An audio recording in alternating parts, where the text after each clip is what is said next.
The luxury car company Mercedes-Benz has been slapped with a big fine. That's right, Kirsten. So a $12.5 million fine handed down by the Federal Court of Australia as the result of a case brought by the ACCC, which is the consumer regulator. So the regulator basically argued that Mercedes misled consumers about how serious the Takata airbag recall problem was. So it's a familiar name to a lot of consumers, I'm sure. So it's basically the world's biggest compulsory recall of cars with defective airbags, which could explode when triggered. And it affected 100 million cars worldwide, and 33 people did die as a result of these defective Takata airbags. So what the ACCC argued was that Mercedes failed to use attention-capturing, high-impact language when communicating with customers about the compulsory recall of these cars with these airbags. So Mercedes essentially downplayed the problem in its messaging with customers. So the ACCC gave some examples. For example, it basically conveyed that it was less urgent than it actually was, this problem,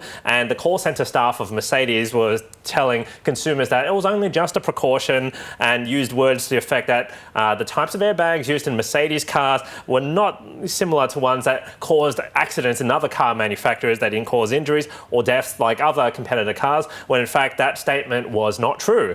So the ACCC says this is the first time that a company has been punished for failing to comply with a mandatory recall notice, and I guess the reason it brought this case is to try to deter other companies in regards to downplaying the severity of safety issues.